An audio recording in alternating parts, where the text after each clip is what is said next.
Pahina 36 diretso sa Yellow Dragon. Ako. Sa loob nitong itim na Ford SUV, may 4 na lalaki. 2 lalaki ang nakaupo sa harap at 2 lalaki ang nakaupo sa likod ng upuan ng kotse, nakasuot ng itim, bawat isa ay may mukha na sobrang alerto, at nakatingin sa bintana ng kotse sa direksyon ng pasukan sa Oxford University Hospital. Yung mga pulis na nagpunta sa ospital na ito para mag-imbestiga ngayon ay wala na, tama ba? Dapat wala na silang lahat, aalis na ang mga sasakyan ng pulis, di ba? Yung kabilang side, nag-report sa police, the police side must have opened a case to investigate. Ang bagay na ito, kailangang iulat kay Mr. Taylor. Ang swerte ng 2 gwardya na iyon, ayon sa plano, baliin daw ang mga paa. Ano ang magagawa ng pulisya kung magbubukas sila ng investigasyon? Anyway, hindi nila matonten ang ulo ni Mr. Taylor. Pagkatapos ay sinabi na, mas mabuting manahimik na lang tayo sa panahong ito, huwag mag-udyok ng anumang gulo, na hindi tayo paprotektahan ni Mr. Taylor. Sayang at hindi namin nakita ang bagong security guard na iyon, siya ang gustong pagtuunan ni Mr. Taylor. Humph, hayaan mong makawala ang bagong security guard na iyon sa loob ng ilang araw. Kapag lumipas ang isang ito, hindi na niya malalaman kung paano siya namatay. Matapos masaktan si Mr. Taylor, sa tingin mo ba ay makakasundo pa rin siya sa Oxfire? Hoy, si Mr. Taylor ay sakop pa rin ni Mr. Wetmore. Sino si Mr. Wetmore? Iyan ay isang malaking shot sa Oxfire. Ang bagong security guard na ito ay hindi marunong kumilos, sarili niya lang ang masisisi niya, wala nang iba. Sa ngayon, parang nagre-report din sa police yung kabilang side, yung police na dumating para mag-statement, aalis din. Dapat wala na ang susunod, halos mag-withdraw na tayo.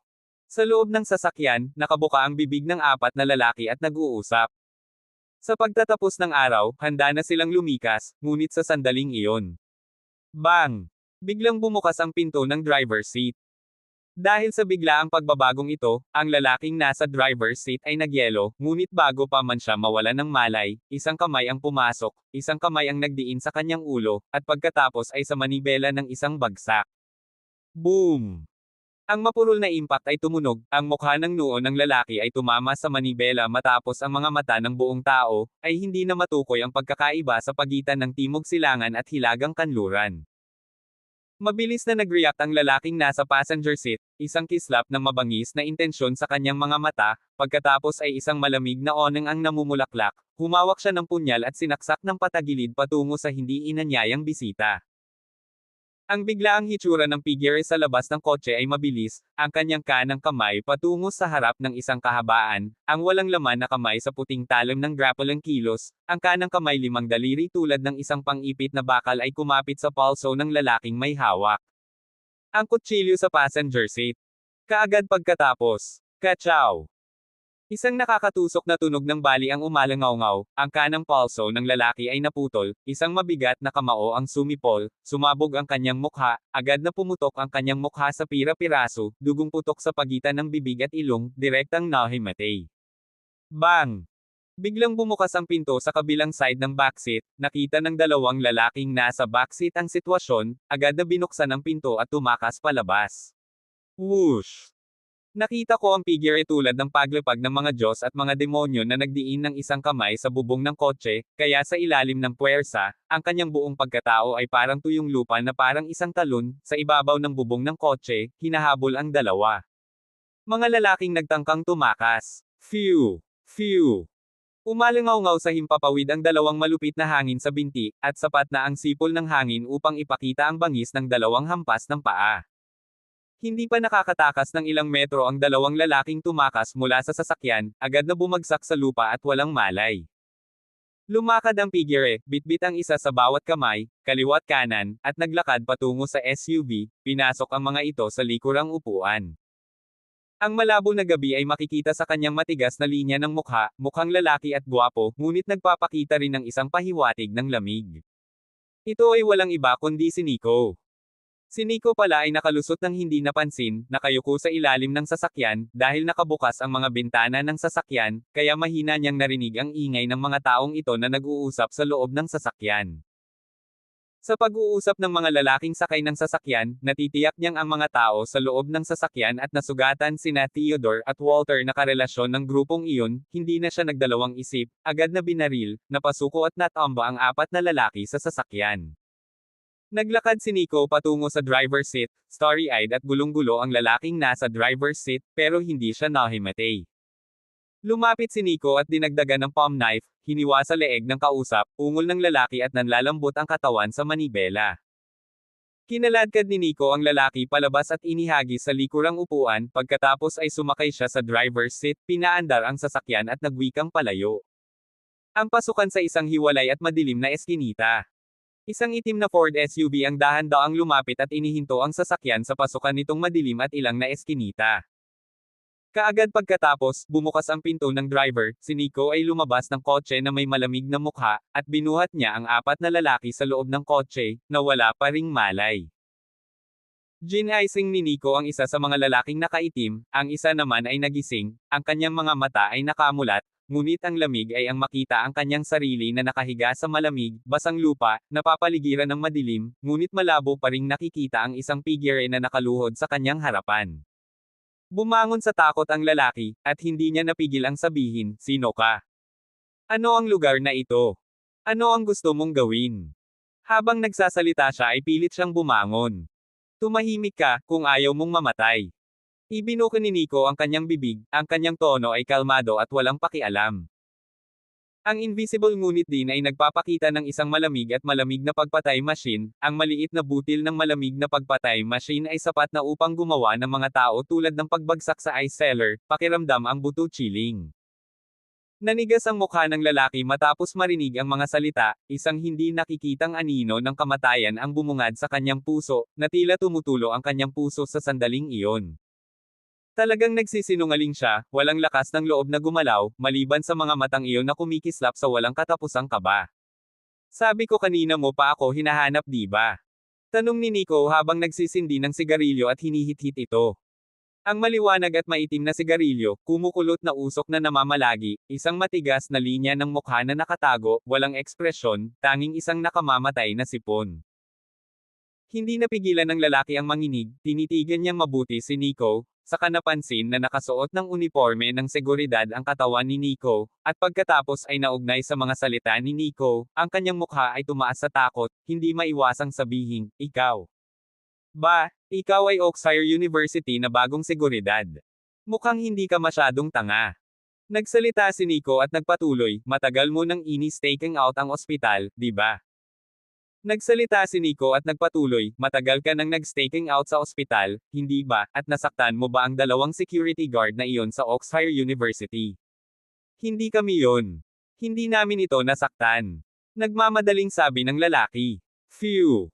Napabuga ng usok si Nico at hindi nagmamadaling sinabi, "Okay lang kung hindi mo sila nasugatan, pero ang mga taong nanakit sa kanila ay nasa kapareho mong gang, o pareho silang puwersa, tama ba?" Nagbago ang mukha ng lalaki, at ilang sandali pa ay hindi niya alam ang isasagot. "Sabihin mo sa akin, sino ang nangunguna sa bagay na ito? Sa madaling salita, sino ang boss mo? Nasaan siya ngayon?" Tanong ni Nico. Kinagat ng lalaki ang kanyang ngipin, at mas umiwas at nagbago ang titig sa kanyang mga mata, tila ayaw sagutin ang tanong ni Nico. Nagbebenta si Mr. Taylor. Ang pag-iisip na ito ay hindi niya nang ahas isipin, ito ay mamamatay sa isang napakatrahedya na kamatayan, okay. Pahina 37 diretso sa Yellow Dragon. Ay. Tumingin si Nico sa lalaki, bahagyang ngumiti at sinabi sa isang napaka-appreciative na tono, "Hindi ko nakikita na matigas pa rin ang buto, nagpapakita ka ng katapatan sa iyong amo. Pero sabi ko hindi ka tanga ah. Wala ang amo mo, kaya kanino mo pinapakitaan ang iyong katapatan? Sa akin. Kung gagawin mo, hindi ako magiging magalang." Sa dulo ng pangungusap, mahinang bumantong hininga si Nico, na tila nahihiya. Tumibok ang puso ng lalaki at hindi niya napigil ang sabihin, "Ano ang gusto mo? Dahil hindi ka magsasalita, para sa akin isa kang pipi, di ba? Dahil pipi ka, kailangan mong maging masinsinan, at hindi mo kailangang magkaroon ng ganitong lalamunan." Bamuka ang bibig ni Nico nang bumukas ang kanyang kaliwang kamay at ikinapit ang itaas at ibabang panga ng mukha ng lalaki, dahilan para mabuka ang kanyang bibig. Wey, wow. Hinaypan ni Nico ang sigarilyong hawak niya sa kanyang kanang kamay, na naging sanhi ng pag-alab ng usok ng sigarilyong iyon, at sinabi niya, ilang sigarilyo sa palagay mo ang kailangang itulak sa iyong lalamunan para tuluyang masunog ang iyong lalamunan? Well, hindi ko pa nasusubukan ang isang ito, sulit na subukan ito.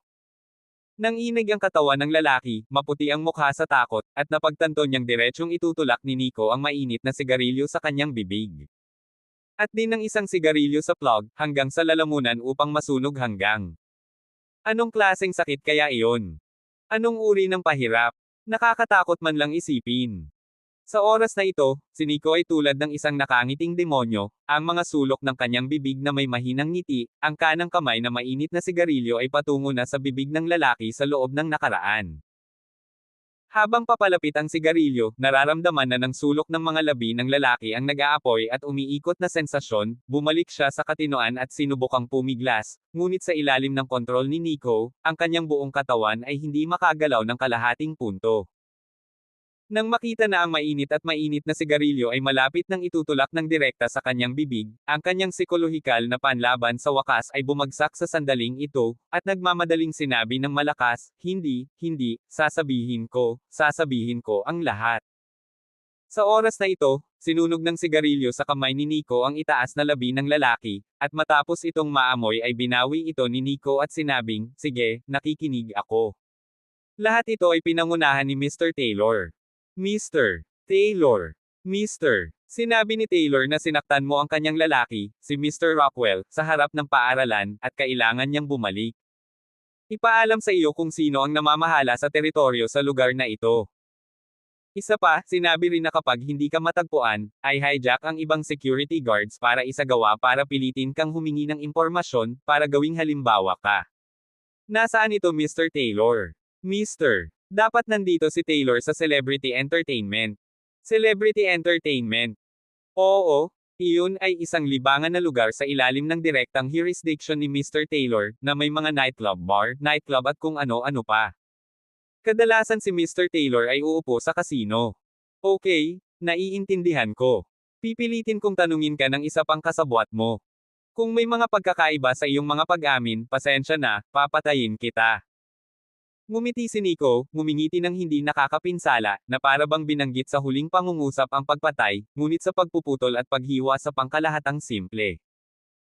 Pagkatapos ay ginaising ni Nico ang isa pang lalaking nakaitim, at sa una ang isa pang lalaki ay mahirap magsalita, na may malaking matuwid na tingin, hindi nag-abala na sagutin ang anumang itanong. Gayunpaman, nang basagin ni Nico ang kanyang ikaapat na daliri, ang lalaki ay hindi na maging matigas at tapat na sinabi kay Nico ang lahat ng kanyang nalalaman. Inihambing ni Nico ang dalawang pag-amin, walang malaking pagkakamali, sila ay si Mr. Taylor sa ilalim ng mga kamay ng mga tao, Theodore at Walter ay hindi ang kanilang mga kamay upang manakit, ngunit isa pang tao, sila ay responsable para sa pagkatapos ng katotohanan na mag-follow up, upang suriin ang pag-unlad ng sitwasyon. Ang mga pahayag ng parehong lalaki ay patuloy na nagpapatunay na si Mr. Taylor ay nasa Celebrity Entertainment. Celebrity Entertainment. Gusto kong makita kung yungib ng dragon o yungib ng tigre. Ngumisi si Nico, ngayong nalaman na niya kung ano ang amo nitong force group, syempre kailangan niyang puntahan ang lalaki. Ang gabi ay miserable at ang simoy ng gabi ay kaaya-aya.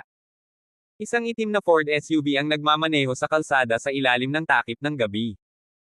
Sa driver's seat ay walang iba kundi si Nico, at sa passenger seat ay isang lalaking nakaitim na may tapat at takot na mukha, na nagbibigay ng direksyon kay Nico. Para naman sa iba pang lalaking nakaitim, lahat sila ay lumiit sa likurang upuan ng sasakyan.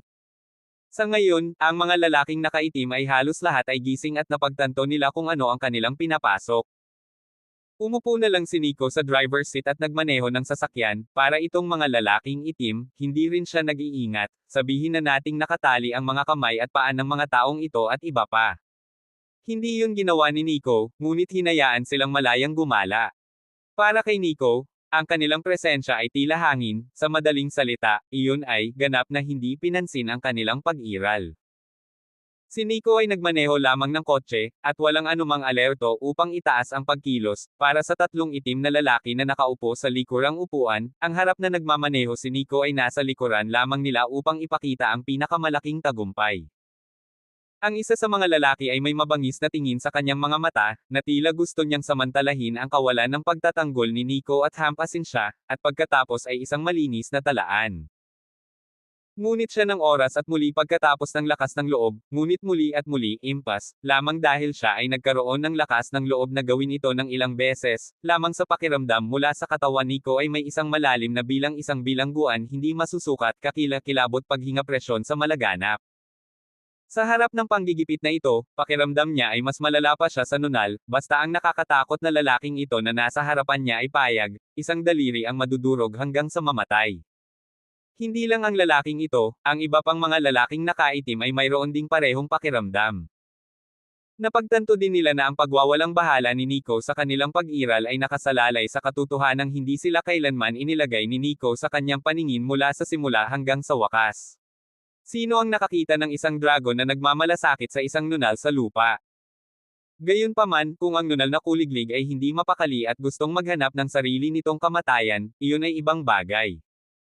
Ang mga lalaking ito ay hindi gustong mamatay, kaya sila ay napakapayapa, sabihin natin na kahit anong isipin nila, kahit na sa mga kamay at paa ay mukhang tapat, ay walang anumang kakaibang pagkilos.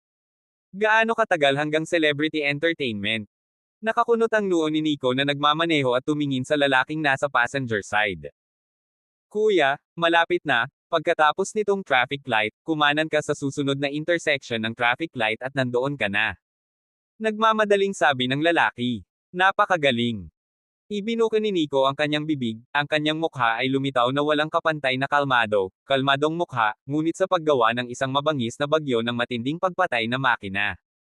Dumiretso siya sa celebrity entertainment para makilala ang tinaguriang Mr. Taylor. Umaasa siyang magiging matigas at matapang si Mr. Taylor gaya ng ipinahihiwatig ng kanyang pangalan, kaya hindi siya mabibigo. Pahina 38 ang galit ni Dan. Celebrity entertainment. Umakyat ang itim na Ford SUV at huminto sa harap ng celebrity entertainment. Inangat ni Nico ang kanyang mga mata, ang kanyang kalmado, walang ripple-free na tingin ay tumingin sa unahan sa maliwanag na lugar, itinulak niya ang pinto ng kotse at bumaba, naaalala ang apat na lalaki sa kotse, sinabi niya, "Go, tell your Mr. Taylor that nandito na ang taong hinahanap niya." Sa loob ng sasakyan, nagkatinginan ang apat na lalaki, mukhang hindi makapaniwala ang kabilang panig ay itinuturing na nagligtas sa kanilang sarili. Bago pa makabalik sa katinoan ng apat na lalaki, matagal nang lumayo si Nico, patungo sa nightclub bar sa celebrity entertainment. Sa loob, ito ay isang kompletong eksena ng sayaw ng dyablo, mga ilaw, musika, mga makukulay na sinag ng liwanag na umiikot pabalik-balik na nagniningning, ngunit sinasalamin din ang lugar ng isang grupo ng mga kabataang lalaki at babae na naghisteryoso na sinusundan ang live na musika na nagpapaikot-ikot sa kanilang mga katawan. Dito ay maraming nakabukas ang aircon, ngunit dahil mayroon pa ring pakiramdam ng init, ang init na ito ay mula sa loob palabas, dahil ang hangin ay puno ng malakas na amoy ng testosterone, at ang amoy ng alak at pabango ng kababaihan ay naghalo. Magkasama, ang pinakamataas na antas ng pagpapasigla ng mga pandama ng tao. Ang mga kabataang lalaki at babae sa eksena ay lubhang matapang, lalo na ang ilang mga kabataang babae, nakasuot ng matapang at nakahantad, ang paglalaro sa taas ay nagkakamot ng ulo, nag-post ng eksena ng kilig. Ang hugisti na entablado sa gitna ng eksena, ay gumaganap ng isang mainit na sayaw sa poste, walong matangkad, sexy at maiinit na mga kababaihan ay gumaganap ng isang madamdamin na sayaw sa poste, sa bawat oras na gumawa ng ilang mga sexy at mapang-akit na paggalaw, ay mananalo ng isang pagsabog ng palakpakan. Ang pagiging nasa ganoong eksena ay sapat na para maramdaman ng sinumang lalaki ang adrenaline rush. Ang oras na ito ng taon ay karaniwang kapag ang mga nightclub ay ang pinakamasaya at masikip. Pumasok si Nico at nag-isip-isip, "I wonder if there are any empty card seats to sit in." He's thinking about when a beautiful waitress came up. Is actually a rabbit girl dress, look wild and sexy, kaya laging hindi makatingin ang mga tao. Tulong ngunit ayusin ang mga sexy curves na naka-highlight sa pamamagitan ng kanyang rabbit girl dress. Gwapong lalaki, paano kita matutulungan? Matamis na ngumiti ang babaeng kuneho at nagtanong. May natitira bang bakanteng upuan sa card? Tanong ni Nico. Mayroon pa ring mga upuan sa card, ngunit sila ay nasa isang sulok na posisyon at mas malayo sa entablado. Sabi nung bunny girl. Okay lang yan. Pagkatapos ay dalhin mo ako doon. Nakangiting sabi ni Nico. Tumango ang bunny girl habang inaakay si Nico pasulong.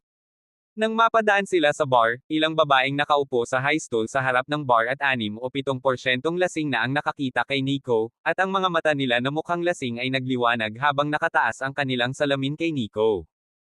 Ang ganitong hakbang ay hindi maaaring mas malinaw na ipinahiwatig sa bar.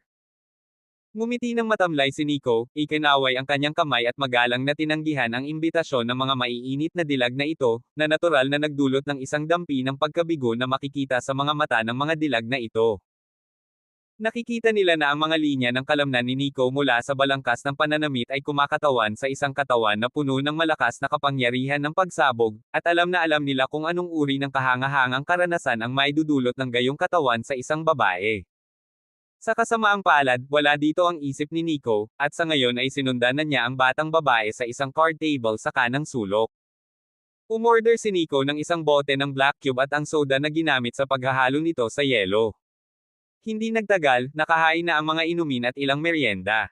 Nagsindi ng sigarilyo si Nico, nagsalin ng isang basong itim pagkatapos ihalo at tikman. Para sa kanya, na sanay uminom ng spirits, ang pinaghalong alak na ito ay itinuturing na inumin. Ang pole dance na ginaganap sa T-stage ay umabot na sa kasukdulan, na sinabayan pa na mas mailap at malakas na tunog ng DJ, at ang sigla ng isang lalaki at isang babae na umiikot ang kanilang mga katawan sa sobrang galit. Gayunpaman, para bang walang kinalaman ang lahat ng ito kay Nico. Tahimik lang siyang nakaupo sa upuan ng card, humihit-hit ng sigarilyo, hinahayaan ang nalalabing usok sa mukha, ngunit malabo pa ring nakikita ang matitigas na tabas ng linya. May hinihintay siya. Naniniwala siya na malapit nang magpakita ang tinaguriang Mr. Taylor. Paulit-ulit niyang binugbog ang mga tauhan ni Mr. Taylor, at si Mr. Taylor ay isang boss sa lugar na ito, syempre, hindi niya kukonsintihin ang galit na ito. Lalo na, nang malaman ni Mr. Taylor na ang kalaban na ito ay bumangga pa sa kanyang teritoryong celebrity entertainment, mas marami ang hindi matitiis, kung hindi, ano pa rin ang haharapin niyang kamay sa ilalim ng mga tao. Celebrity entertainment, sa itaas na palapag. Sa pagkakataong ito, nakatayo na sa harapan ni Dan ang 4 na lalaking nakaitim. Anong sabi nyo? Na-hijack kayo ng security guard na iyon at pumasok sa kasino. Tinitigan ni Dan ang 4 na lalaki sa kanyang harapan, at ang kanyang tono ay tila gulat na gulat, kumbaga, hindi makapaniwala. Mr. Taylor, totoo. Dumating ang lalaki dito at pinalaya kami, at pagkatapos ay pumasok siya sa loob ng bar. Sabi ng isang lalaking nakaitim. Ang mga mata ni Dan ay tusong kumislap, at isang mukha na mukhang walang kapantay na malungkot, pinaikit niya ang kanyang mga mata at nagtanong, sigurado ka bang siya lang? Oo, siya lang. Nagkakaisa ang 4 na lalaki sa kanilang paninindigan. Agad na bumungad sa mga mata ni Dan ang 2 matalas, parang kutsilyong malamig na onang, ang kanyang katawan ay nagsimula na ring magkalat ng isang madyugo at malupit na aura ng karahasan, siya ay nanunuya at sinabing, napakagaling talaga ng security guard na ito. Matapos masugitan ng aking mga tao, tumakbo pa rin siya sa aking teritoryo upang uminom. Ito ay malinaw na sinasampal ako sa mukha at nagpapakita sa akin. Walang lakas ng loob na sumagot ang 4 na lalaking nakaitim, ramdam na ramdam nila ang inilabas na galit sa katawan ni Dan, matagal na nilang hindi nakikita si Dan na galit na galit. Paunawa, lahat ng mga customer sa bar ay naalis, ang bar ay sarado para ngayong gabi. Yung security guard, wag mong hayaang makatakas, harangin mo siya sa bar. Pagkatapos ay magpadala ng mga tao upang harangan ang lahat ng mga paglabas. Hindi ba't magaling naman lalaban ang batang ito? Ngayong gabi gusto kong makita kung hanggang saan siya makakalaban. Lumingon si Dan sa isang kalbong lalaki sa tabi niya. Mr. Taylor, ako na ang mag-aayos. Huwag kang mag-alala dahil nandito ang batang iyon, ang hirap niyang lumipad kahit gusto niyang tumakbo. Malamig na tumawa ang kalbo at nagsalita. Ngumisi si Dan, may malamig na kislap sa kanyang mga mata habang naglalakad patungo sa labas ng opisina at sinabing, tipunin mo ang lahat ng kapatid dito. Gusto kong makita kung ang security guard na ito ay may 3 ulo at 6 na braso. How dare he came to my bar mag-isa para mag-demonstrate. Ilang taon na ang nakalipas mula nang makakita ako ng ganito kakatatawa, kaya magpapakasaya ako ngayong gabi. Ay! Pahina 39 isang magandang babae mag-isa. Nia Nightclub. Sa paglipas ng panahon, ang kapaligiran sa bar ay nagiging hipper at hipper, na gumagalaw ng higit papatungo sa isang climax point. Hating gabi na 0 hour na, lalo na sa panahong ito, ang bar sa isang pulang lalaki at babae, lasing man o emosyon ay pinakilos na sa isang climax point, kaya lubusang ipinakita ang isang eksena ng grupo ng mga demonyong sumasayaw. Ang hysterical na pagsigaw ng live DJ, ang mabangong performance sa T-stage, ang mga lalaki at babae na namimilipit sa mga figure ng isa't isa. Bumubuo sa eksenang ito sa bar ay mailalarawan bilang isang nakakabaliw na eksena. Hindi rin lahat ng tao sa bar ay nalubog sa kabaliwan na ito. Sabihin nating si Nico, masaya siyang uminom ng alak, 2 daliri sa pagitan ng sigarilyo, isang malalim na buga, hayaang damaloy ang usok sa baga sa loob ng 1 linggo, at pagkatapos ay dahan-daang huminga. Sa ilalim ng mga ilaw at usok, ang matitigas na mga linya ng mukha ay mukhang mas malalim, ngunit malabo rin na nagpapakita ng isang pahiwatig ng mapang-uyam na catamaran, na parang sa kanyang mga mata, walang anumang bagay sa ilalim ng langit ang makapagpapahalaga sa kanya. Siya ay tila tamad, tila walang pansin, ngunit sa katunayan ang buong bar sa sitwasyon ay nasa kanyang mga kamay. At, naobserbahan din niya na hindi lang siya ang nasa bar na tulad niya na tahimik na nakaupo at umiinom, at pag-iwas sa nakakabaliw na eksena sa harapan niya, may isa pang tao, at isang babae. Gollum! Kinuha ni Nico ang isang baso ng alak sa mesa at ininom ang lahat, at nang ibaba niya ang baso, sumulyap siya sa gilid ng kanyang mata at tumingin sa direksyon sa kanang bahagi, sinadya man o hindi, at sa direksyong ito. Sa isang card table, may babaeng nakaupo mag-isa. Ang babaeng ito ay nakasuot ng itim na halter na damit, mabangong balikat, ang kanyang balat ay hindi ang karaniwang pakiramdam ng kagandahan ng uri ng Snow White tulad ng jade, ngunit isang kulay ng trigo na kulay ng balat, mukhang napakalusog at napakaaraw. Ang mga kumikislap na sinag ng liwanag ay hindi makita ang kanyang mukha, malabo lamang na makita ang isang malambot na kagandahan ngunit may isang magiting na uri ng mukha, siya ay may isang maikling buhok na floppy tainga, sa buong katawan ay naglalabas ng isang mainit at mainit na sexy na kapaligiran. Sa anggulong ito ng view ni Nico, kitang-kita niya ang gilid ng katawan nito. Sa unang sulyap, tiyak na magdadala ito ng isang pakiramdam ng hindi maipaliwanag na pagkabigla, labis na kamangha-manghang at marilag. It is worth to let Nico notice her naturally not her sexy and hot body, more dahil mukhang hindi pumunta dito ang babaeng ito para uminom, naglalagay siya ng cocktail sa harap niya, pero paminsan-minsan ay nakataas din siya sa labi para lumangoy, hindi talaga umiinom. Ang kanyang tingin, gayunpaman, paminsan-minsan ay lumilingon sa paligid, na para bang may hinahanap, at parang may hinahanap. Ito ay napaka-interesante, ang isang katawan ay mukhang napaka-hot at sexy, nakadamit sa isang kaakit-akit na babae, pumunta sa isang lugar na mag-isa, ngunit hindi rin uminom at magsaya, lihim na tulad ng sa paghahanap ng isang bagay, na sa pananaw ni Nico ay natural na napaka-interesante. Kung hindi dahil sa iba pang mga bagay ngayong gabi, hindi mapigilan ni Nico na makipag-inuman sa babaeng ito. Nakikita ni Nico na may mali sa babae, pero wala siyang pakialam, basta hindi makakaapekto ang babae sa susunod niyang gagawin, sapat na iyon. Iniisip ko pa lang, bigla na lang. Wow!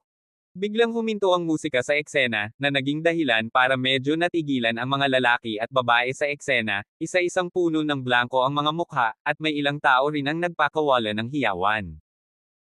Sa oras na ito, isang DJ sa entablado ng DJ ang biglang nagsabi sa mikropono, lahat ng mga gwapong lalaki at babae, lahat ng mga kaibigan, ay biglang nakatanggap ng isang emergency notice. Ang karnabal na libangan ngayong gabi ay nagtatapos, dahil may iba pang mga hindi inaasahang bagay. Ikinalulungkot ko talaga ang nangyari, sa kadahilanang ito, ang pag-inom ng alak ngayong gabi ay libre. Lahat kayo ay makakakuha ng 20% discount coupon bilang kabayaran bago kayo umalis sa venue. Sa susunod na darating ka para gumastos, maaari kang makakuha ng 20% diskwento. Nang matapos magsalita ang DJ na ito, dumating na ang mga security guard sa venue at sinimulan na nilang hikayatin ang mga bisita sa venue na maghiwa-hiwalay. Kasabay nito, may 6 na matatangkad at malalakas na security guard na sinadya o hindi sinasadyang pumunta sa gilid ng card table kung saan nakaupo si Nico, at nakatayo sila halos sa gilid ng card table na ito, banayad na hinaharangan ito. Halata ang galaw, at iyon ay para pigilan si Nico na lumabas. Ang mga customer sa field ay hindi nasisiyahan, ngunit kailangan nilang umalis sa field sa ilalim ng panghihikayat ng security guard na ito. Isa itong magandang paraan para makabawi sa libreng bill at 20% discount coupon para sa pagbili ngayong gabi. Sa harap ng biglaang pagbabago ng mga pangyayari, Nico ay pa rin bilang normal, siya ay pa rin ang walong hangin ay hindi gumagalaw bilang matatag bilang isang bundok na kaupo umiinom, para sa kasalukuyang sitwasyon na parang invisible tulad. Ang tanging reaksyon ay naalala ni Nico ang isang bagay tulad ng, ang mga mata ng tingin patungo sa kanang bahagi ng isang pagliko, at biglang nakita ang kanan sa harap ng upuan na orihinal na umupo sa babaeng nakaitim na damit ay napunta sa kung saan, ang upuan ay walang laman. Ang eksena ay hindi lamang ang mga customer, kasama ang DJ at ang mga tauhan ng bar, mga batang babae ng kuneho at iba pa ang lahat ay pinatalsik, ang eksena ay naiilawan, ang orihinal na tila madilim na lugar na agad na maliwanag sa araw. Matapos makumpirma ng mga security guard sa field na lahat ng walang kinalamang tao ay pinaalis, tumango sila sa isa't isa at saka nag-walk out.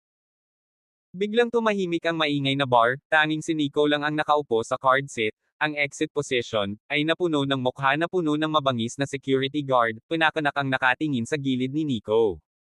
Yung tingin na yon, parang nakatingin na sa isang walang pag-asa na patay na tao. Sa katunayan, ang venue na ito, hindi lang si Nico lang, sa kanang sulok sa harap ng isang sulok, pababa sa likod ng mga kurtina, may isang figurang nakatago, ang titig ng figure ay nasa pagitan ng mga kurtina upang titigan ang sitwasyon sa labas.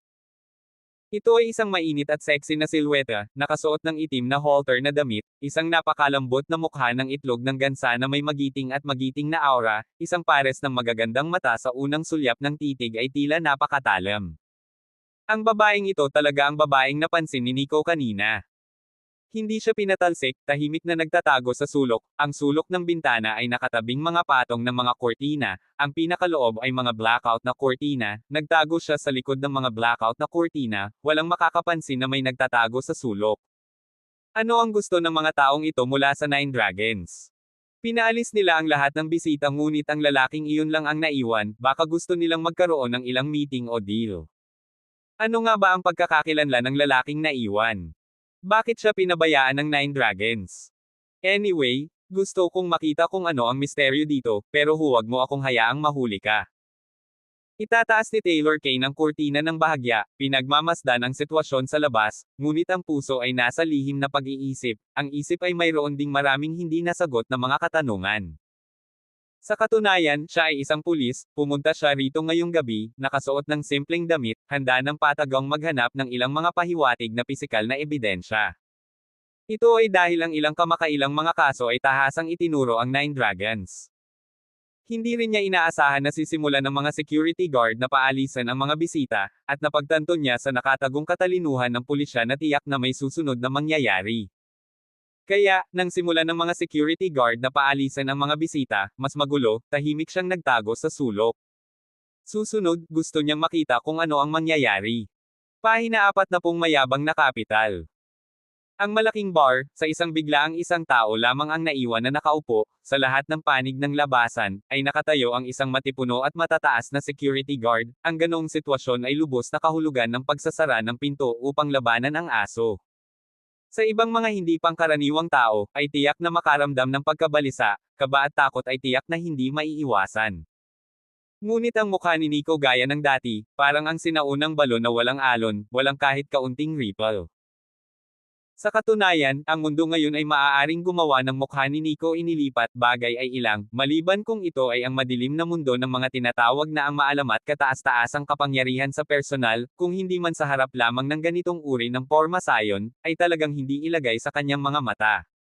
Sa wakas, nandito ka na. Pero hindi ko na kinailangan pang maghintay ng matagal. Bahagyang nanliit ang titig sa mga mata ni Nico habang pinupulot ang kanyang wine glass at uminom muli. Wow!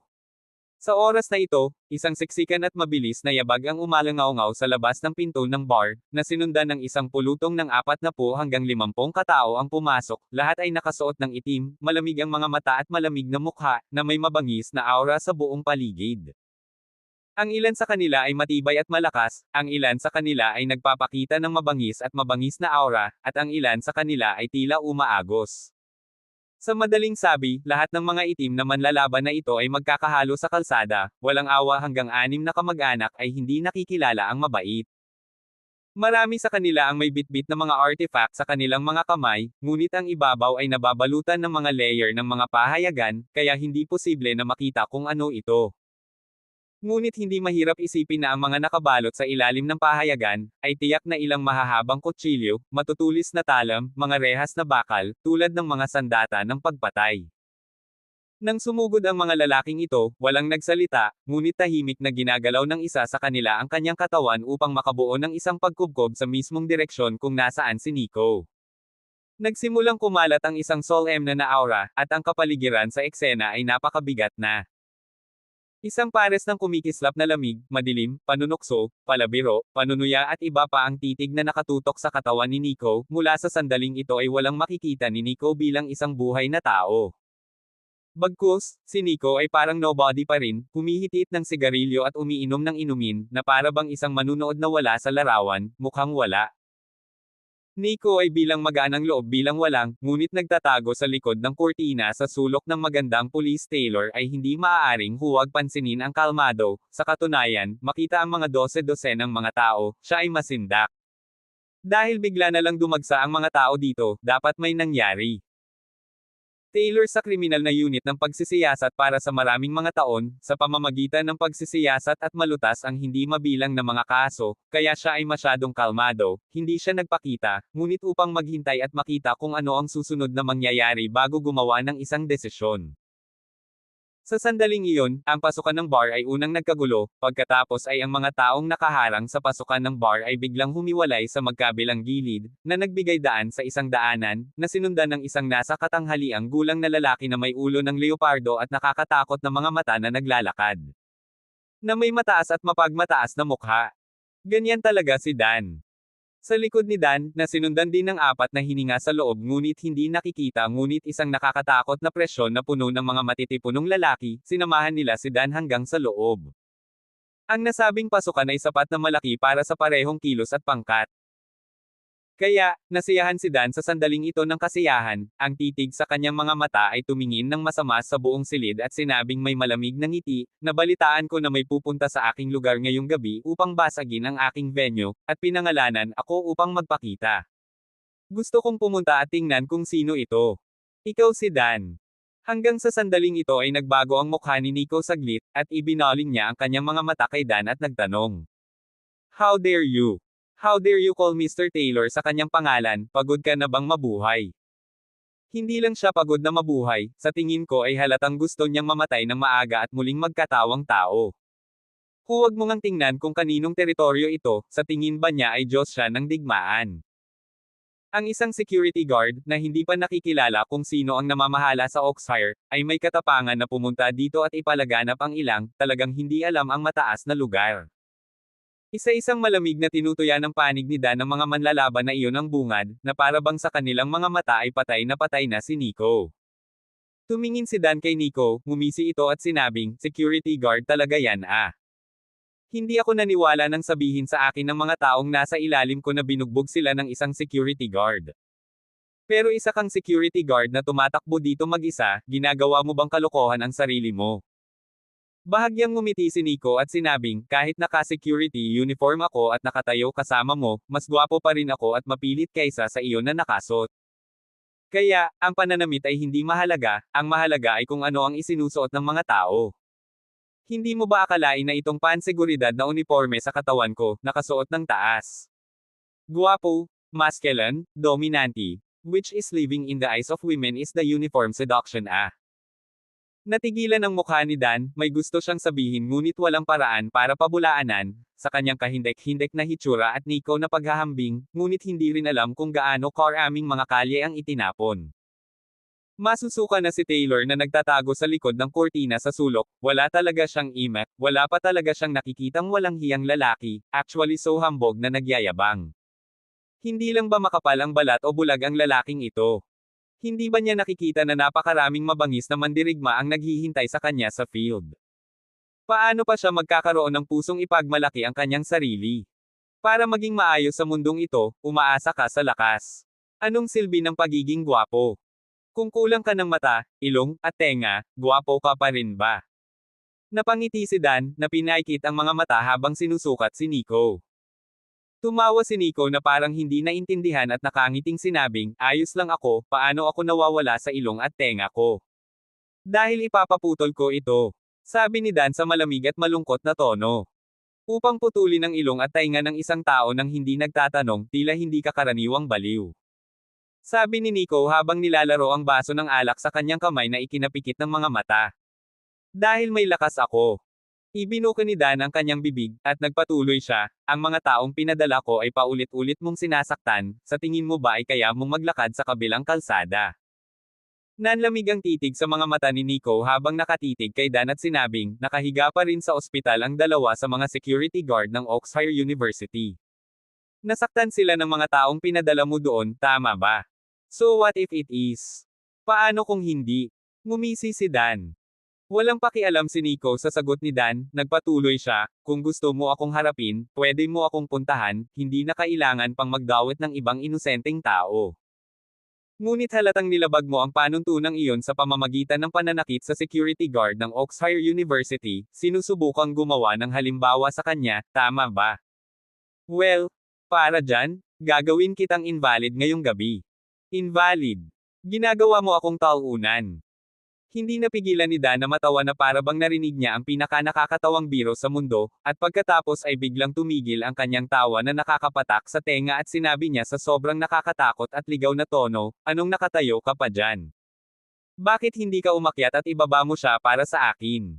Ang lakas ng loob mong insultuhan si Mr. Taylor, gusto mong mamatay. Magsama-sama ka at ipasok mo siya. Patayin.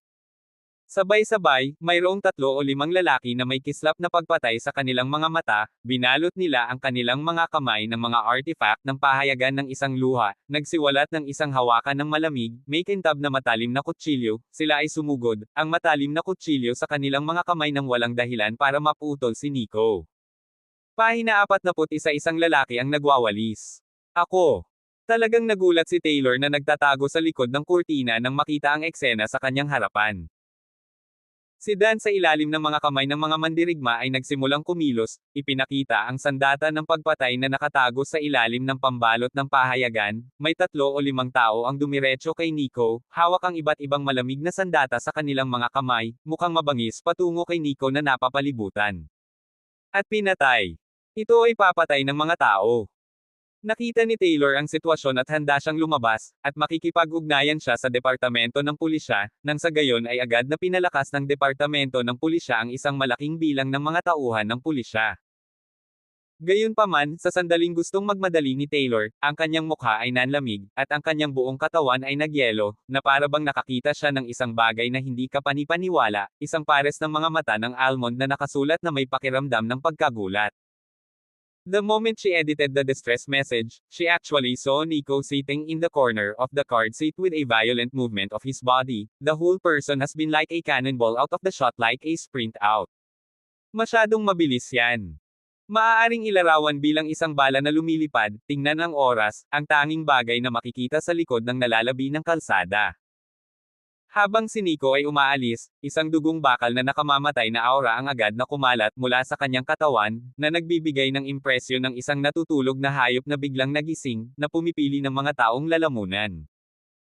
Ang mukha ay isang mahaba, manyeb na kutsilyo, sa liwanag ng liwanag na iyon, ngunit sumasalamin din sa isang nakasisilaw na liwanag, diretso sa hangin, ang ulo ay pinutol kay Nico. Ito ay isang lubhang matinding kutsilyo, ang pagpatay machine ay nagsiwalat, ang tindig ng kutsilyo na ito ay lubos na Nico sa isang kutsilyo sa kalahati ng kahulugan. Tingnan ang kutsilyong ito ay mula sa tuktok ng ulo diretso pababa, ngunit tingnan ang katawan ni Nico patungo sa kanan bahagyang gilid, ang kutsilyong ito ay bumagsak, kasama ang hangin na diretso pababa. Nahulog ang isang kutsilyo, ang lalaking may mukha ng kutsilyo ay nanlamig saglit, mukhang hindi makapaniwala. Sa isang iglap, ang lalaking may hawak ng kutsilyo ay gustong iuwi muli ang kanyang mahabang kutsilyo upang tadteren si Nico, ngunit bago pa niya muling maitaas ang kanyang kutsilyo, isang malaking kamay na bakal ang lumitaw sa kanyang harapan na parang kidlat. Bang! Isang napakapurol at nakakatang na tunog ng impact ang umalangaw-ngaw, at ang isang piraso ng mukha ng lalaki ay tila lumubog sa putok ng kamaong iyon. Bumulwak ang dugo sa bibig at ilong ng lalaki, lumipad din ang buong katawan, bumagsak ng husto sa lupa matapos ang dalawang pagkibot ay hindi gumagalaw. Phew! Sa kanang bahagi, may malakas na tunog ng hangin, isang malaking lalaki na nakaitim na damit na may hawak na bakal, nagwawalis patungo kay Nico. Ang mga welga ng lalaking nakasuot ng itim ay napakatindi, at ang anggulong napili ay hindi maihahambing na nakakalito, at ang timing ay tama. Sa sandaling hinaypa ng kamao ni Nico ang lalaking may kutsilyo, at ang pag-atake ng pagwawalis ng bakal ay ang kanang likuran ni Nico, na hugis dead end ni Nico, ay isa ng dead end na hindi maiiwasan. Kaya itong pagwawalis ng bakal, si Nico ay maaaring walisin at tamaan, o siya ay lumaban sa bakal na bar sweep na ito gamit ang kanyang mga kamay. Ang pinili ni Nico ay mahirap na panlaban. Ang kanyang kanang kamao ay mahigpit na nakakuyom, ang buong kanang braso ay nasa estado ng kapangyarihan, ang mata ay makikita ang isang blok ng kalamnan na agad na pumikit, ang pagkakahawak ng kanang braso ay pataas sa direksyon ng hangin na nagwawalis ng crossfile at Nico ito ay talagang salaman at dugo crossfile sa pagwawalis bakal bar. Ang lalaking nakaitim na mata ay agad na kumislap ng mabangis na liwanag ang mga buto ng tao ay hindi kasing tigas ng bakal. Para bang nakita na niya ang kalunos-lunos na tagpo ng kanang braso ni Nico na tumangay at nabali, pero boom!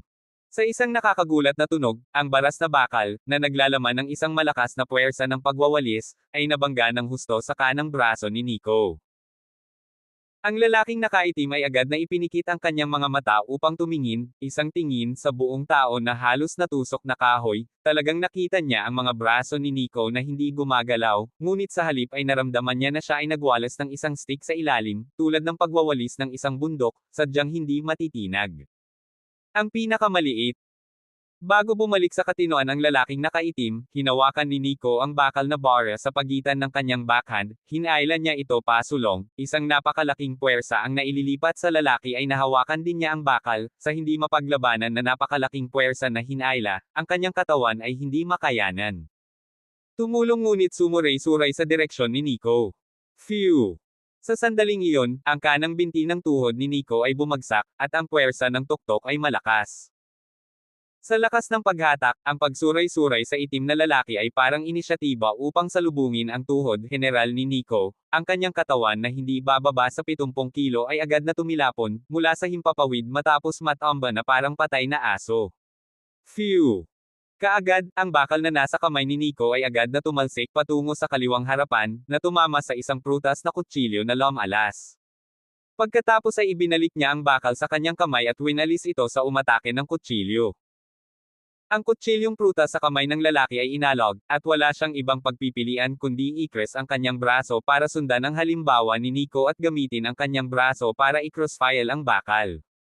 Gayunpaman, nang mahulog ng malakas ang bakal na hawak ng kanang kamay ni Nico.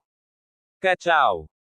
Agad na umalangaw-ngaw ang nakakatusok sa tenga ng mga bali, ngunit sa kasamaang palad ay na-overestimate ng lalaki ang lakas ng kanyang sariling laman at buto, hindi lang ang kanang braso ay ipinadala na bali sa pagwalas, pati ang kanyang buong pagkatao ay natangay din sa lupa, nakahiga. Sa lupa kumikibot. Whoosh! Mabangis na tumakbo si Nico pasulong, ang baras na bakal sa kanyang kamay na parang sa lakas ng 1,000 libra ay kumaway pasulong, mahirap sa harap ng isang tao na nagmamadali sa mga kamay ng matalim na sandata upang ipagpagsa ang pamalo na ito pagkatapos. Nang momentum ay hindi lumiit, tumagay sa kanyang dibdib sa itaas. Pagkatapos ay umindayog pa kanan ang katawan ni Nico, iniiwasan ang nakatusok na sable, at biglang pumutok ang kaliwang kamao sa harapan niya, na parang isang bala, sa mukha ng salarin. Bang! Sa ilalim ng suntok, bumagsak ang ilong, pumutok ang mata, ang lalaking umatake sa mukha ng dugo at laman, umalangaw-ngaw ang isang malupit na alulong, kasabay ng tunog ng alulong iyon, dumiretso din siya sa lupa. Lahat nakahiga. Sa ngayon, unang 5 mandirigma na sumugod upang salakayin si Nico ay pawang nakahandusay sa lupa na may mga bangkay. Karahasan, duguan, at higit na nakakagulat. Si Dan, kasama ang kanyang tagiliran ng mga tauhan ay isa-isang natulala. Maging si Taylor, na nagtatago sa likod ng kurtina sa sulok, ay parehong natulala.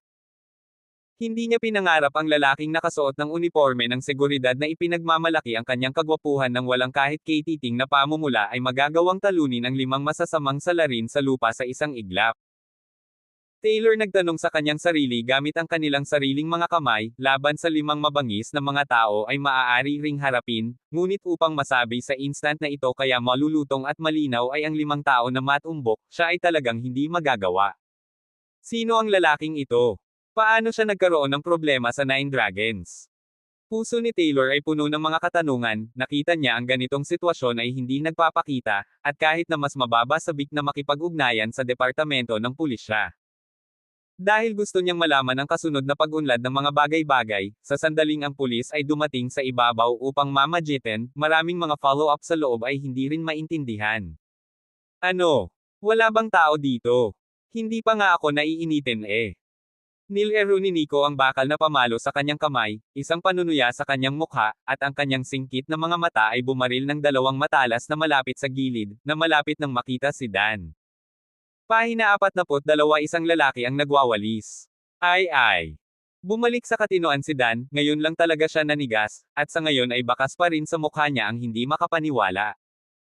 Talagang hindi niya inasahan na ang 5 mabubuting lalaki sa ilalim niya ay itutoktok ni Nico sa lupa sa isang kisap mata, na para silang mga papel na manipis at hindi mabata. Nagulat ito kay Dan sa husay ni Nico, ngunit wala siyang pakialam. Pagkatapos ng lahat, ito ay hindi ang edad ng solong labanan, ngunit isang edad ng mga grupo ng kapangyarihan. Mga personal na bayani. Ngumuso si Dan, malakas ang isang tao, makatiis sa pagkubkob ng 40 tao. Hindi sa banggitin na siya ay mayroon pa ring mas malakas na card hindi out. I must say, napakagaling mo talagang lumaban. Hindi katakataka na ang mga taong nasa ilalim ng aking pamumuno ay sunod-sunod na nahulog sa iyong mga kamay. Ito ba ang dahilan kung bakit kumpiyansa kang pumunta ritong mag-isa? Tumawa si Dan at sinabing, hindi kayang talunin ng isang mabangis na tigre ang isang grupo ng mga lobo. Hindi ito oras para sa solo heroics. Kahit kaya mong lumaban, iisang tao ka lang. Sa pagtatapos ng araw, ang kanyang tono ay naging mas malamig, at ang marahas na mamamatay tao na espiritu sa loob ay lalong tumitindi, at sa huli, ikinaway niya ang kanyang kamay at sinabi sa malakas na boses. Tara na. Kung sino man ang makakapagpababa sa lalaking ito ay gagantimpalaan ng malaki. Utos ni Dan, mukhang naiinip na ang field ng iba't ibang lalaking nakaitim na may hawak na sari-saring armas, sumigaw silang lahat. How dare you spill your guts sa teritoryo ni Mr. Taylor, halatang kamatayan ang hinihiling mo. Sumunod ka at palibutan siya. Isang tao lang, akala mo kaya mo pang tiisin ang libu-libong kabayo. Natatakot ako na hindi ko alam kung paano mamatay sa huli. Charge! Hindi na ako makapaghintay na ilabas ang utak niya. Isa-isang nagbulungan ang mga lalaking nakaitim, at sa utos ng tahol ni Dan, agad silang kumilos, lahat ay nagkukumpulan at pinatay ng malakas si Nico. Maligayang pagdating sa impyerno. Nakangiting ibinuka ni Nico ang kanyang mga braso bilang pag-welcome. Hindi na niya itinago ang kanilang sariling hininga, ang kakilakilabot na kalaliman tulad ng presyon ng hininga ay lumaganap, na nagbibigay ng pakiramdam bilang isang higanteng hayop ay nagising, isang mayaman na parang ang totoong bangkay na kabundukan at dugong dagat na simento ng madugong pagpatay na gas din sa pagsasabog. Ang likod ni Nico ay tila konektado sa isang madugong impyerno, at siya ang demonyo na dalubhasa sa pag-aani ng mga buhay si Lord Magnus. Nguso. Sa oras na ito, ang isang pagsabog ng naka-airbreaking na tunog ay dumaan sa, iyon ay isang iba't ibang malamig na sandata na pumutol sa kawalan ng tunog, ay tila lubhang malupit. Kapag ito ay nagdadala ng isang malupit at morbid na layuning pagpatay, patungo kay Nico ay nagwales. Mahabang kutsilyo na pumuputol sa hangin, pagwawalis ng bakal, paikot-ikot na kadena, pagsabog ng dagger. Lahat ng uri ng malamig na sandata, lahat ng uri ng kakaiba at nakakalito na paraan ng pagsaksak, lahat ay ipinakita sa sandaling ito, ngunit lahat ay bumati kay Nico. Isire mo sa akin. Sumigaw si Nico, parang kulog ang gulat sa boses, napakaganda ng momentum, ginalaw niya ang katawan, ulo para salubungin ang espada at anino sa harapan. Bang! Bang! Bang! Ang mga kamay ni Nico na may hawak na bakal na mga patpat na parang hangin, sa mabilis na pag-ugoy ng gulong, na parang bumubuo ng isang kalasag, ay nasa harap ng mga umaatake at pumapatay ng mahahabang kutsilyo, patpat na bakal, at iba pa.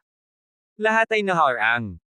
Ang kanyang kontra-atake ay simple at malupit, ang bakal sa kanyang kamay ay ang mga pag-ataking iyon na lahat ay inalog, ang kanyang kamay ay parang kidlat din, isang baras na bakal na tumangay patungo sa isang lalaking nakaitim na damit. Ang tunog ng paghahampas ng mga sandata na nagpapalitan ng suntok, pati na rin ang kaawa-awang mga alulong, kaya't nagsalubong at umaalingaw-ngaw sa buong paligid. Si Nico ay isang tao at isang stick, ngunit ito ay tulad ng isang tigre sa isang kawan ng mga tupa, kung saan siya dumaraan, walang sino man ang makakapigil.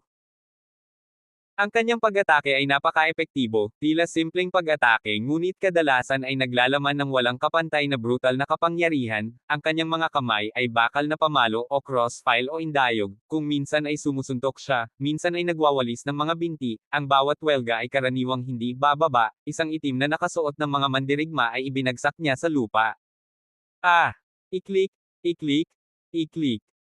Ang malupit, nakakaantig sa tainga ng mga alulong ng paghihirap ay hindi naputol, sunod-sunod, nang walang tigil. Kakatapos lang umanggo ng taong ito, may susunod na agad na sasanduan.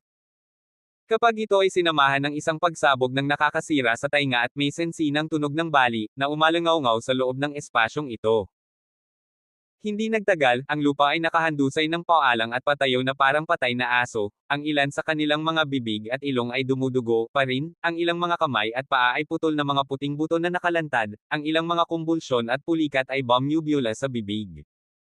Ang eksenang ito ay tila maging impyerno sa lupa, at si Nico ay isang malamig na dugo at walang awa na Lord Magna sa madugong impyernong ito. Pinatay niya at sinugod ang kabilang panig ng 12-dosenang mga tao na napapaligiran, na may mapanirang momentum na nagwawalis sa 8 panig, hindi magagapi. Sa panahong ito, nakatanggap din siya ng ilang mga atake sa kamao at binti, na o ayaw niyang mag-aksaya ng oras para makaiwas, gayunpaman, ang mga pag-atake ng kamao at paa sa kanyang katawan ay pinatigas na hindi mapapantayan, tulad ng pagkamot ng general, ay hindi maging sanhi ng aktwal na pinsala. Nico just rushed all the way up. He didn't back up half a step, a straight ahead, in its wake is down sunod-sunod na sumugod ang mga kalaban. Sa sobrang lakas ng offensiba at mga taktika ng pagpatay ni Nico, mabilis na dumating ang labanan. Boom! Natapos ang laban ng ang huling lalaking nakasuot ng itim na lalaki ay pinasabog sa mukha ni Nico, isang mukha na nagkawatak-watek, at ang buong lalaki ay bumagsak sa lupa. Pagtingin sa paligid, nakatayo si Nico sa lugar habang ang gitnang punto, napapaligiran ng isang lalaking nakaitim na nakasuot ng kanilang mga likod, ay nagsimulang magkaroon ng amoy ng dugo sa pagsasabog, na sinamahan ng isang serye ng mga alulong. Ang eksenang ito ay hayaan ang mga tao na tumingin ay nakakatakot at nakakadurog ng puso. May iba pa ba?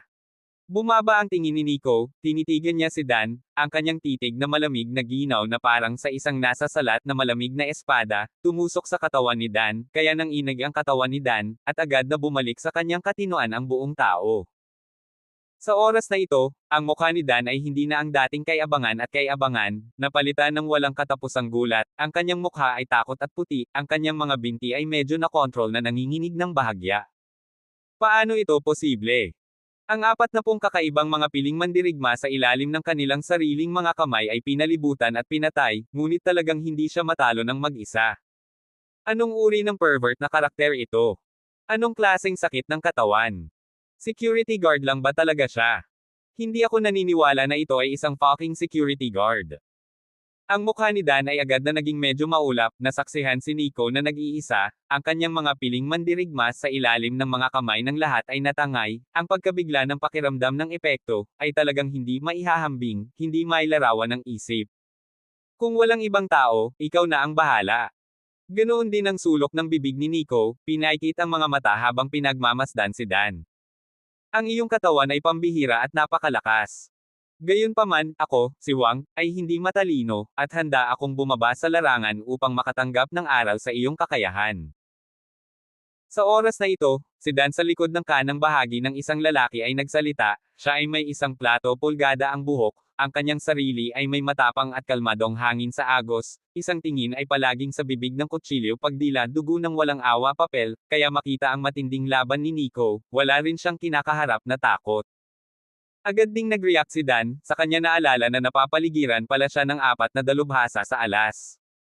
Ang 4 na ekspertong ito, na maaaring magretiro mula sa mga mersenaryo sa ibang bansa, malamig ang dugo at makapangyarihan, ay ang makinang pamatay sa larangan ng digmaan. Makapangyarihan itong security guard na nasa harapan mo, pero paano ito maihahambing sa mga mersenaryong ito na nakipaglaban at pumatay ng mga tao? Sa pag-iisip nito, kumpiyansa nang ngumiti si Dan at sinabing, Alex, kumilos ka at ibagsak mo ang batang ito. Lumabas na ang lalaking may slate-inched head, pinangalan ng Alex, at ang titig sa kanyang mga mata ay mabagsik at pataas, tulad ng isang mamamatay na talim na matalas at malamig, at nakatitig kay Nico nang hindi kumukurap. Pahina 43 magsama-sama kayong lahat. Mataas ang battle spirit ni Alex, may matinding apoy sa kanyang mga mata na tumataas, tinitigan niya si Nico, hindi walang takot, kundi isang uri ng pagkatuwa.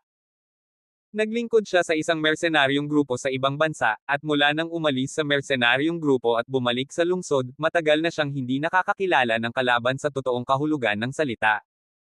Matapos makita ang ginawa ni Nico, medyo natuwa siya sa wakas na makahanap ng kalaban na karapat-dapat sa isang todo laban.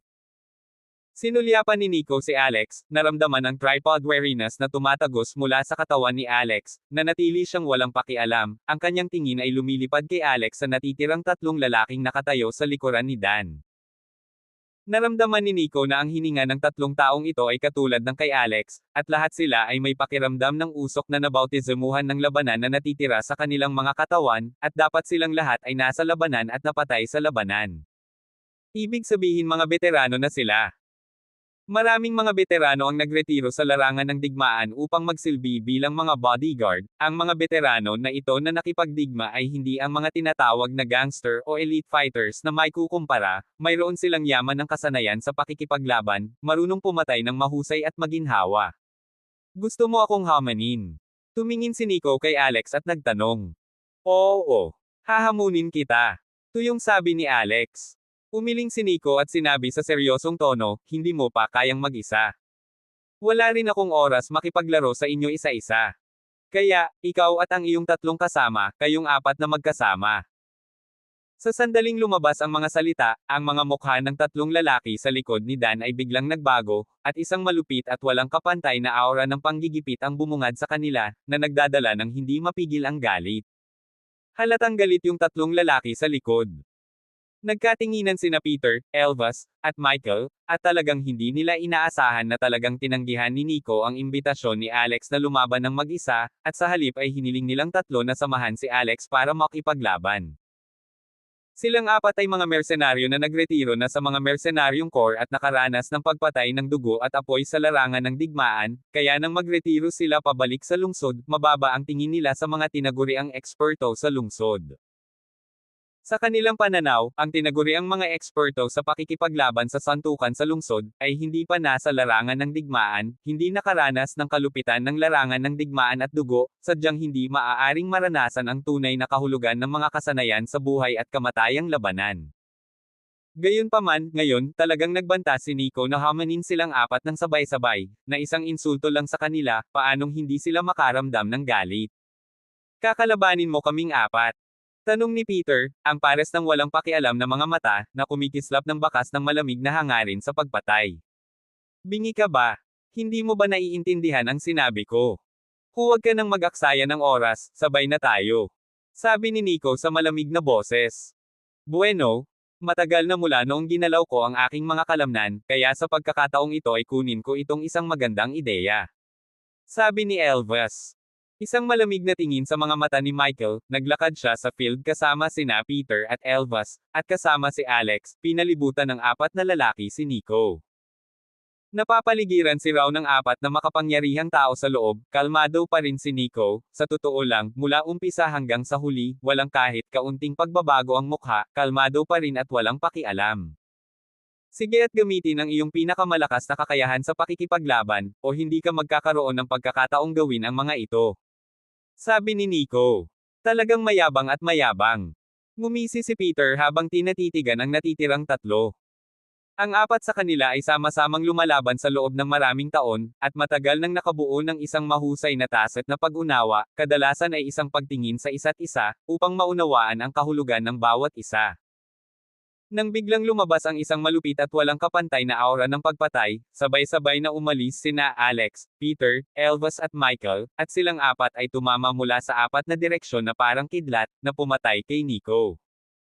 Bagaman mayroon silang isang malakas na kumpiyansa na magagawang magsanib puwersa upang madaling talunin si Nico, ngunit ang karanasan sa larangan ng digmaan upang hindi sila magkaroon ng kahit kaunting gullibility, ngunit hindi rin ito basta-basta.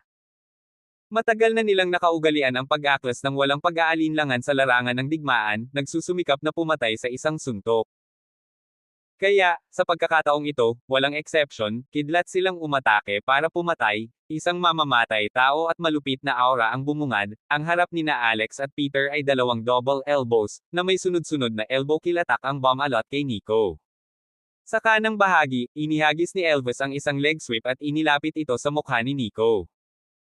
Ang kaliwang bahagi ng Michael ay sa labas ng binti sweep sa Nico, mas mababang tatlong bahagi, ang malupit na binti hangin sumisipol, kodkod tao mukha sakit, ordinaryong mga tao lamang ay hindi maaaring makita ang kanilang mga binti out. Sa ganitong paraan, ang buong katawan ni Nico ay karaniwang natatakpan ng pag-atake ng 4 na taong ito, at ang pagtutulungan ng 4 sa kanila ay masasabing walang putol, upang ang mga tao ay hindi makahanap ng kahit katiting na pahinga sa lugar. Sa gitna ng bagyo, lumubog ang mga mata ni Nico, isang marahas at walang kapantay na aura ng pagpatay ang bumangon sa langit, isang napakalaking kapangyarihan na parang Diyos na parang diablo na nagkalat, isang bahagi ng walang katapusang pagpatay na parang dugo sa buong katawan na nagkalat. Phew! Phew! Biglang sinuntok ni Nico, sa kanyang katawan sa paligid, agad na napuno ang mga layer ng fist shadow, isang fist momentum na may parang kidlat na bilis ng pagsabog, patungo sa 4 na panig ng pag-atake at pumatay.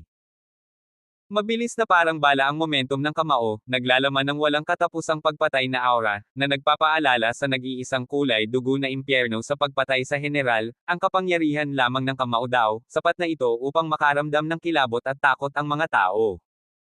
Sa katunayan, ito si Nico sa larangan ng digmaan sa pamamagitan ng paulit-ulit sa ilalim ng panganib ng buhay at kamatayan, at patuloy na pinipino upang bumuo ng kanilang sariling pamatay na kamao Killing Feast. Ang Killing Feast, gaya ng ipinahihiwatig ng pangalan, ay dalubhasa sa pagpatay.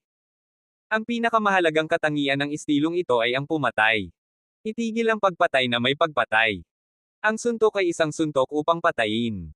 Isang suntok ay upang patayin ang isang malakas na kaaway. Sa pagkakataong ito, gayunpaman, ang kamao ni Nico ay isang reynang, killing feast, na parang ayaw niyang tapusin agad ang laban, na parang laro ng pusa at daga. Bang! Bang! Bang! Sunod-sunod na sagupaan ng kamao ang tumunog, nakita talaga, si Alex ang malakas na paglusob ng kanilang 4, actually lahat ng kamao ni Nico ay humarang. Naging dahilan ito para magmukhang kinilig si Alex at silang 4, hindi lang nila akalain na ang magkasanib na atake nila ay napakadaling mabali at mapatay ni Nico. Ang kanilang mga mukha ay lumubog, at agad na nagsumite ng isang mas matinding joint attack na pumapatay sa momentum. Ang harap ni na Alex at Peter dalawang tao ay nag-iindayog pa rin ng kanilang mga siko strike sa momentum ng pagdiin kay Nico, hanggat ang kanilang malakas na pag-atake sa ilalim ng pagdurog, pilitin ng mga kamay at paa ni Nico ay lumitaw na isang bitik, pagkatapos ay ang mga gilid ni Elvis at magagawang samantalahin ni Michael ang pagkakataon na magbigay ng isang nakamamatay na suntok.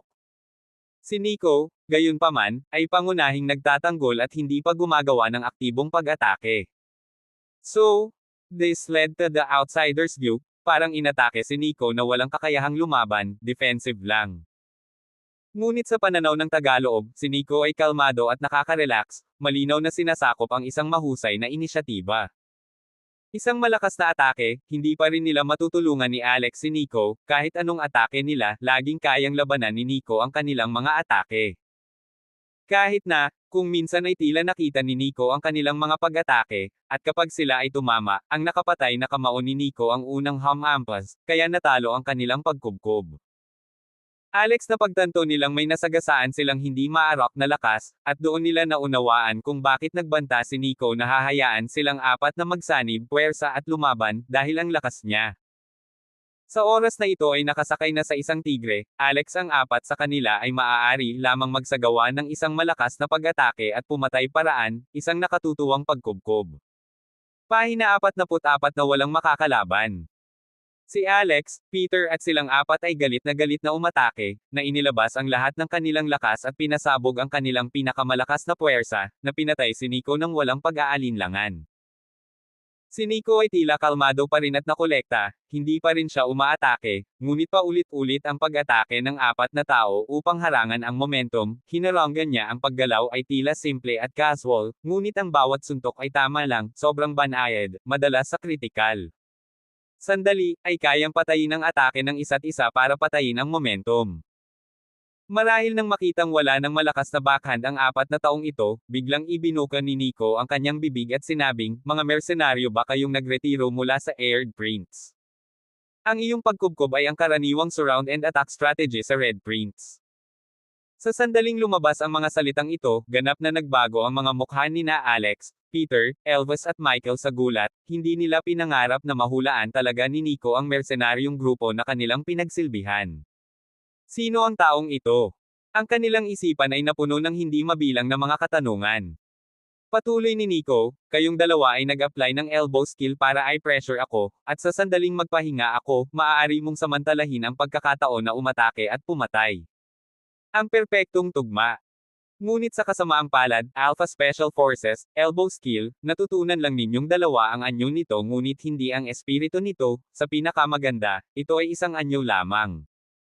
Sa mga salitang ito, muling nagbago ang mga mukha ni na Alex at Peter sa gulat, dahil ang kanilang double elbow attack ay talagang ang sikat na Alpha Special Forces, elbow skill.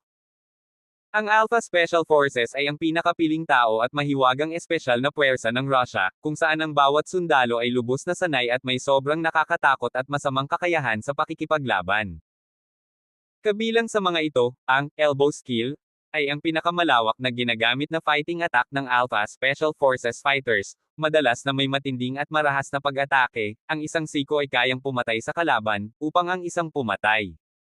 Mukhang ito lang ang lakas mo, at hindi ka na makakagawa ng mas malalakas na pag-atake. Well, tapusin na natin ang laban. Upang patayin ang inyong mga puso, ipapakita ko sa inyo kung ano ang totoong Alpha Special Forces, elbow skill. Ibinuka ni Nico ang kanyang bibig at mahina ang kanyang tono, parang walang kwentang bagay ang kanyang sinasabi. Matapos sabihin ang mga salitang ito, sumunod ang ganting atake ni Nico. Sa sandaling ito, ang sariling aura ni Nico ay nagbago rin, tulad ng isang espadang matalas ng nyebe, sa isang matarik na pagpapakita ng isang matalim at nakakahimok na malamig na aura. Ang kanyang sariling laganap na kapangyarihan ay nagsama-sama, ang kanyang mga braso ay nakaimbak sa ilalim ng puwersa, ang mga ugat ay nakalantad, isang linya ng kalamnan, tulad ng isang kulot na dragon na nakapulupot.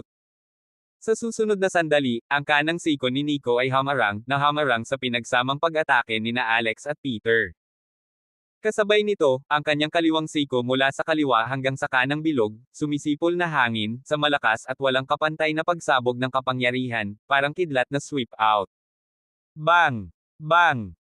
Sa ilalim ng malakas na pag-atake ng mga siko ni Nico, si Alex at ang 4 sa kanila ay napatay sa isang iglap, at nang sila ay nakipag-ugnay sa marilag na puwersa ng mga siko ni Nico, lahat sila ay napailing, at silang 4 na magkasama ay hindi nakayanan. Para pigilan ang lakas ng pagsabog ni Nico. Whoosh! Sumugod si Nico kay Alex at Peter, winawagayway ang kanyang mga siko sa kanyang harapan at umatake. Ang kanyang double elbow attack ay parang buhawi na agad na nabuo, walang katulad na marahas at nakakatakot, sunod-sunod na siko, walang tigil ang pag-atake, at bago pa makareact sina Alex at Peter, binalot na silang lahat ng atake ng siko. Ibang-iba ang hitsura ng mga siko ni Nico kay Alex at Peter, ngunit ibang-iba sila. Ang kontrol ni Nico sa puwersa ng bawat hampas ng siko, anggulo ng hampas, ang artikulasyon sa pagitan ng mga siko, at iba pa, ay ganap na naiiba, at ang kanilang kapangyarihan ay natural na ibang-iba. Ang mukha ni na Alex at Peter ay agad na nagpakita ng takot at kakilakilabot, at natagpuan nila ang kanilang mga sarili na hindi makakounterattack at hamarang sa ilalim ng sobre ng elbow skill na pinatay ni Nico. Sa kalaunan, bang! Ang kanang siko ni Nico ay umindayog pataas at pinasabog ng malakas si Alex sa panga, na paatras ang buong mukha at ang katawan nito ay diretso sa lupa. Bang! Pagkatapos ay isa pang mapurol na tunog ang umalingaw-ngaw habang ang kaliwang siko ni Nico ay tumama sa mukha ni Peter, na nagdulot sa kanya ng pag-ubo ng dugo mula sa kanyang bibig at bumagsak sa lupa. Sa magkabilang gilid, sinundan sila ni Elvis at Michael. Si Elvis ay nagmamadaling lumapit at winalis ang kanyang binti sa kabila, nang may matinding lakas, at ang malupit na hangin sa binti ay sumipol, napakabilis at mabangis. Nico is an arrow step up, his right elbow forward crossfile, bang will Elvis sweeping leg momentum to the heart to force back, not waiting for Elvis to react, Nico, left elbow has struck across his chest. Bang! Si Elvis ay lumipad palabas, umuubo ng dugo habang nakabuka ang bibig. Whoosh! Sa isang iglap, isang flash ang figure ni Nico, ang bilis na iyon ay masyadong mabilis para makuha ng mata. Sa gilid, ang mga binti ni Michael ay nagwawalis upang maghanda para sa isang sorpresang pag-atake patungo sa likuran ni Nico, ngunit nang mawala ang momentum ng kanyang mga binti, ang buong lalaki ay natulala walang figure ni Nico sa kanyang harapan noon pa man. Sa susunod na sandali, masama ang pakiramdam ni Michael, at sigurado, isang malakas at makapal na aura ang biglang lumitaw sa kanyang tagiliran, na nagpanggitla sa kanyang buong katawan, ngunit hindi na siya pinahintulutan na gumawa ng anumang reaksyon. Bang! Isang siko ang tumama sa mukha ni Michael, ibinuka ni Michael ang kanyang bibig, lumabas ang dugo kasama ng ilang natanggal na ngipin, at ang buong katawan ay bumagsak sa lupa. Iyan ang totoong elbow skill. Mayabang na nakatayo si Nico sa lugar, ang sariling aura saglit, ibinuka ang kanyang bibig at sinabi. Buhay pa silang apat ni Alex, pero pansamantalang incapacitated, awa rin ito ni Nico, halos 30% lang ang ginawa niyang puwersa. Kung nasa battlefield, malamig na bangkay silang apat ni Alex. Sino pa ba ang makakalaban? Inilibot ni Nico ang paligid, ang buong eksena, bukod pa sa kanya, si Dan lang ang nakakatayo. Kaya, ang komento ni Nico ay katumbas ng pagdidirekta kay Dan. Tungkol naman kay Dan, matagal na siyang namumutla, isang mukha ay malabakal na asul na puti, at maging ang mga kamay ay nagsimula ng hindi mapigil na panginginig, isang malamig na pawis ang lumabas sa noo. Tao pa rin ba ito? Anong demonyo? Naisip ni Dan na may takot at pag-aalala sa kanyang puso, sa katunayan, ang iniisip niya ay hindi mali, ang pangalan ni Nico ay Lord Magnus, mismo ay kasing kahulugan ng demonyo. Mr. Taylor, oras mo na sa dulo dapat mong ipagmalaki ang iyong sarili, dahil ikaw ang finale. Nakangiting sabi ni Nico kay Dan. Kahit papaano, tumingin si Dan kay Nico ng isang ngiti sa ilalim ng bibig na puno ng malinis at mapuputing ngipin, ang kanyang puso ay hindi maipaliwanag na nanginginig, isang hindi malamang pagkabalisa at takot ay nagsimula ring kumalat sa buong katawan at isipan. Pahina 45 dugong kalupitan. Anong gusto mo? Nagtataka at galit na tanong ni Dan, at habang nagsasalita siya ay mabilis niyang nilabas ang kanyang cellphone na parang gusto niyang tumawag para humingi ng tulong. Gayunpaman, isang malakas na hangin ang sumipol, isang malakas na presyon tulad ng pagbagsak ng isang malaking bundok ang durog at lumamon kay Dan, sa harap ng nakakatakot na presyon na ito, naramdaman lamang ni Dan na hindi siya isang slag. Nguso. Hindi pa nagre-react si Dan, isang malakas at makapangyarihang kamay ang naging kidlat, direktang pumipitik sa kanyang lalamunan. Agad na dumating ang isang pakiramdam ng inis, naramdaman na lamang ni Dan ang kanyang buong ulo dahil sa kawalan ng oxygen at naging blanko, naisip niya ang kamatayan, sa anino ng kamatayan na iyon, siya ay nataranta at bumangon, ang kanyang mga mata ay puno ng takot. Ayaw niya talagang mamatay. Pinamunuan niya ang isang partido, jurisdiction sa isang teritoryo, kung ano ang gusto mo, babae man o kayamanan ang lahat ay kulang, tulad ng isang masayang buhay, gusto niyang mabuhay magpakailanman, ayaw mamatay. Sinusubukan mo pa ring makipaglaro sa harap ko, ha? Bahagyang naningkit ang mga mata ni Nico, bakas ang panunuya. Pagkatapos ay inihagis niya ang kanyang mga kamay patungo sa lupa at sa isang putok, ang buong katawan ni Dan ay nabasag sa lupa, na nabasag ng husto at nanginginig ang buong katawan. Yumuko si Nico, tumingin sa mukha ni Dan na puno ng gulat at sakit at nakangiting sinabi, medyo mayabang ang sikat na Mr. Taylor noon, di ba? Bakit siya ngayon nakahiga sa lupa na parang patay na aso? Ang panloob na pagkabalisa ni Dan, labis na takot, lumingon ang kanyang tingin, nagbago ang tono ng boses, naging mahinang boses, sinabi niya, brother, sa tingin ko ay may hindi pagkakaunawaan sa pagitan natin. Hanggat pinakawalan mo ako, lahat ng bagay ay maayos. Snap! Walang humpay na sinampal ni Nico si Dan, napakalakas ng sampal, namamaga ang mukha ni Dan, at damanak ang dugo sa gilid ng bibig nito. Tumahimik ka nga, wala akong kapatid na katulad mo, nakakita ka na ba ng lalaking naging kapatid sa aso? Malamig ang tingin ni Nico at sinabi niya sa malalim na boses, ngayong gabi, nagpadala ka ba ng tao para saktan ang 2 security guard mula sa Oxford University? Ako. Bamulong si Dan, kahit saglit na hindi alam ang sasabihin. Walang oras si Nico para hintayin siyang malaman kung ano ang sasabihin, o makipaglaro. Kinuha ni Nico ang isang bakal mula sa gilid at walang pagdadalawang isip itong winali sa kanang braso ni Dan. Kachaw! Ang walang kapantay na tunog ng bali ay nagmula sa kanang braso ni Dan na direktang nabali. Ah! Kaagad ding umalangaw-ngaw ang malababoy na hanggol ni Dan, hindi mapapantayang malupit at nakakatang. May itatanong ako sa'yo, tanga ka ba o ano? Kumunat ang noo ni Nico. Kuya, magsabi ka? Magsabi ka? Kaya kong ibigay sa iyo ang anumang gusto mo, sabi ni Dan, pinipigilan ang sakit, ang tonong iyon ay halos isang panaghoy. Phew! Gayunpaman, bago natapos ni Dan ang kanyang mga salita, isa pang sumisipol na tunog ng malakas na hangin ang umalangaw-ngaw. Tumaas baba ang kamay ni Nico, at ang bakal sa kanyang kamay ay nabasag sa kaliwang braso ni Dan. Kachaw! Ang isa pang bali sa tainga ay tumunog, at ang kaliwang braso ni Dan ay bumagsak, diretsyong nabali. Ang kono ng sakit ay nagpapaungol at pataas, isang mukha dahil sa matinding pananakit ng ulos at pumipihit. Ang buong tao ay nagsimulang huminga ng hangin, ang titig ay nagpakita ng liwanag ng sakit. May itatanong ako sa'yo, pero ayaw mong sagutin. Nagsalita ulit si Nico. Hindi, huwag kang mag-away, ako ito, may pinadala ako doon, kuya, pakiusap, patawarin mo ako minsan, hindi na ako maglalakas loob, umiyak si Dan, na may humihikbi na tono sa kanyang boses sa unang pagkakataon na nakita ko siya, ako nasa gitna ng away. Nakahiga ngayon sa ospital ang dalawa, parehong bagbog at ilang bali ng buto. Ano ang silbi ng pagsasabi na hindi ka maglakas loob ngayon? Sabi ni Nico.